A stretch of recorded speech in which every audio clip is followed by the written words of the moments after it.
Ambisi membara ganda putra muda Indonesia ini siap guncang panggung Piala Thomas 2026 dan buktikan mereka layak jadi pilihan utama PBSI.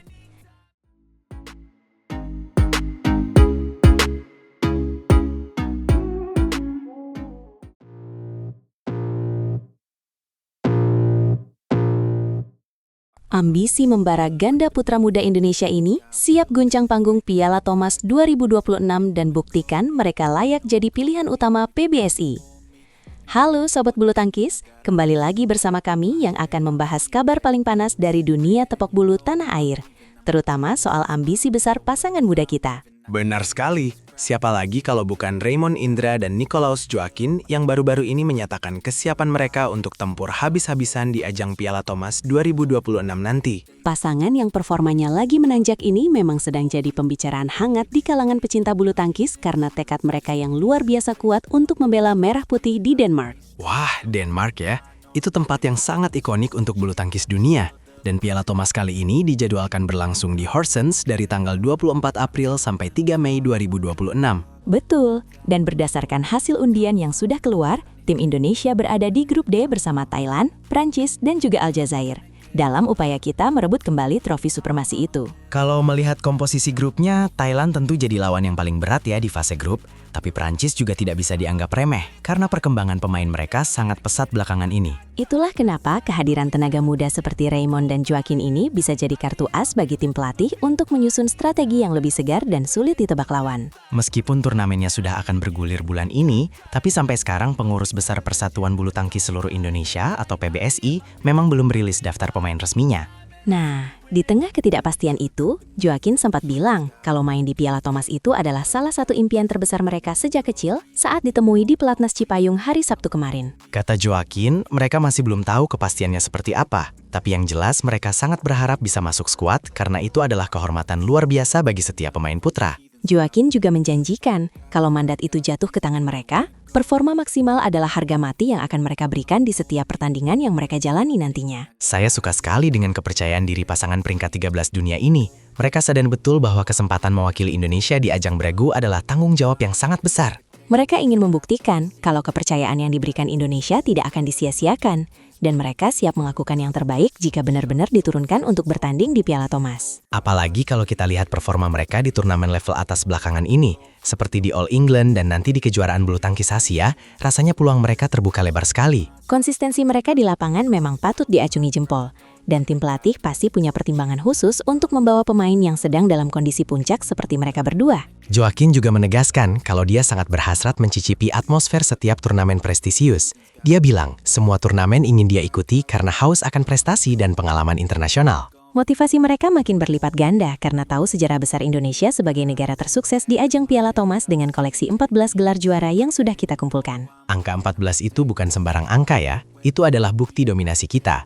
Dan Joaquin ingin menjadi bagian dari sejarah itu, ingin jadi salah satu pemain yang membawa pulang piala ke tanah air. Memang harus punya mental seperti itu ya, berani bermimpi dan berani beraksi untuk mewujudkannya. Apalagi mereka adalah juara Australia Open 2025 yang sudah teruji mental juaranya. Betul, gelar di Australia itu pasti jadi modal kepercayaan diri yang sangat berharga bagi mereka saat berhadapan dengan pemain-pemain elit dunia lainnya di panggung sebesar Piala Thomas. Kita semua berharap tim ganda putra kita yang dikenal sangat dalam skuadnya bisa memberikan yang terbaik, siapapun yang nantinya dipilih untuk berangkat ke Denmark bulan April ini. Persaingan di internal ganda putra Indonesia memang sangat ketat, tapi itulah yang membuat kita tetap menjadi yang terbaik di dunia, karena semua pemain saling memacu untuk meningkatkan kualitas. Semoga saja Raymond dan Joaquin mendapatkan kesempatan itu, karena melihat semangat mereka, rasanya penonton juga akan ikut terbawa suasana perjuangan yang penuh energi di lapangan. Mari kita dukung terus pahlawan-pahlawan bulu tangkis kita agar bisa mengharumkan nama bangsa di kancah internasional dan membawa kembali Piala Thomas Cuplukan Ibu Pertiwi. Jangan lupa untuk terus pantau perkembangan berita bulu tangkis terbaru hanya di saluran ini,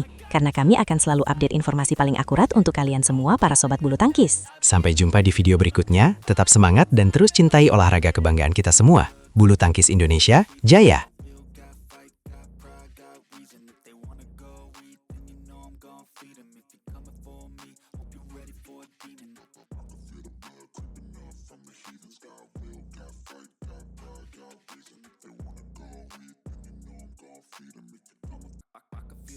Creeping up from the heathens, got will, got fight, got pride, got reason. If they wanna go eat, then you know I'm gon' feed 'em. Akankah tradisi juara bulu tangkis Indonesia kembali bangkit atau justru tenggelam dalam drama kegagalan di bulan April 2026 yang penuh tantangan besar ini?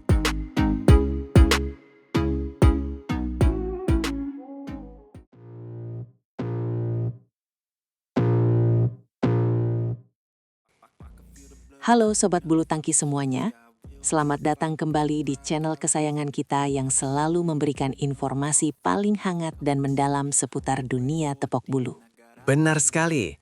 Dan kali ini kita sudah memasuki bulan April 2026. Bulan yang pastinya sudah sangat dinantikan oleh para pecinta olahraga ini di seluruh penjuru tanah air. Kenapa tidak? April ini benar-benar gila, karena tim bulu tangkis Indonesia akan dihadapkan pada dua ajang raksasa yang sangat prestisius dan penuh dengan gengsi tinggi. Kita bicara soal kejuaraan Asia yang akan segera bergulir dan tentu saja turnamen beregu paling legendaris di dunia, yaitu Piala Thomas dan Piala Uber 2026. Jika kita melihat kalender resmi dari Federasi Bulu Tangkis Dunia atau BWF, dua perhelatan besar ini hanya memiliki selisih waktu yang sangat singkat, yaitu sekitar 12 hari saja. Jarak yang sangat mepet ya. Kejuaraan Asia sendiri akan diselenggarakan di kota Ningbo, Cina, mulai tanggal 7 sampai 12 April 2026 ini. Dan setelah itu, fokus dunia akan langsung berpindah ke Horsens, Denmark, tempat di mana Piala Thomas dan Piala Uber akan dilangsungkan mulai tanggal 24 April hingga 3 Mei. Walaupun kategorinya berbeda, satu individu dan satu beregu, keduanya tetap memiliki arti yang sangat mendalam dan beban tanggung jawab yang sama besarnya bagi para atlet kita. Mengingat sejarah kita, tim Merah Putih sebenarnya sempat menjadi negara yang sangat konsisten dalam mengamankan gelar juara sejak kejuaraan Asia edisi 2022 yang lalu. Namun sangat disayangkan, tradisi manis tersebut harus terputus pada tahun kemarin karena pencapaian terbaik atlet kita hanya sampai di babak semifinal saja. Saat itu hanya ganda putra dan ganda campuran kita yang mampu bertahan hingga 4 besar.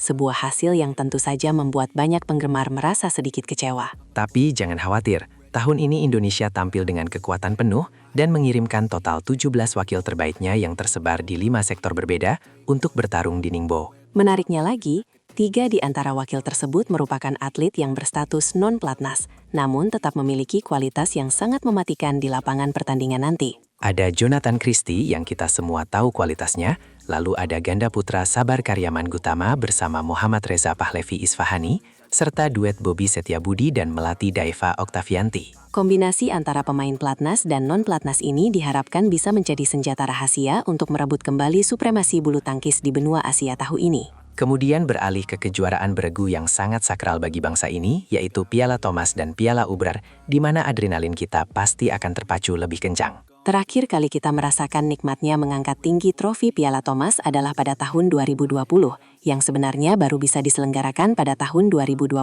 kemarin. Setelah momen emosional di Ahorus tersebut, sayangnya dalam 2 edisi berikutnya pada tahun 2022 dan 2024, kita hanya mampu finish sebagai runner-up. Masih teringat jelas di ingatan kita, bagaimana 2 tahun lalu tim putra Merah Putih harus mengakui keunggulan tim Cina dengan skor 1-3 di babak final. Dan jangan lupa juga kenangan pahit pada tahun 2022 di mana kita harus menyerah kalah dengan skor telak 0-3 dari tim India yang mengejutkan. Kini saatnya untuk menebus semua kegagalan tersebut di Denmark. Apalagi tantangan di sektor putri atau Piala Uber juga tidak kalah berat dan penuh dengan sejarah panjang.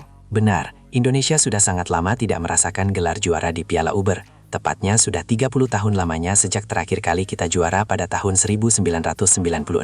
Kala itu di Hong Kong, Srikandi hebat Indonesia berhasil menumbangkan tim kuat Cina dengan skor telak 4-1. Sebuah pencapaian yang hingga kini masih menjadi standar tertinggi kita. Pada edisi terakhir kemarin, tim putri kita sebenarnya tampil luar biasa hingga ke final, namun harus kembali puas menjadi runner-up setelah kalah 0-3 dari kedikdayaan tim Cina. Jadi, April ini bukan hanya sekedar bulan biasa. Ini adalah bulan pembuktian bagi seluruh penggawa bulu tangkis Indonesia untuk menunjukkan bahwa kita masih merupakan raksasa dunia yang patut disegani. Dengan begitu banyak tantangan di depan mata, pastikan sobat semua terus memberikan dukungan dan doa terbaik agar bendera merah putih bisa berkibar tinggi di podium tertinggi di setiap kompetisi yang ada. Jangan pernah lelah untuk mendukung perjuangan para pahlawan olahraga kita, karena setiap teriakan dukungan dari kalian adalah tambahan energi luar biasa bagi mereka yang bertarung di lapangan pertandingan. Sampai jumpa di update berikutnya dan mari kita kawal terus perjalanan tim bulu tangkis Indonesia menuju kejayaan yang sangat luar biasa di bulan April 2026 ini. Semangat Indonesia! demon. I got eyes in the back of my head, I'm seeing. Take me for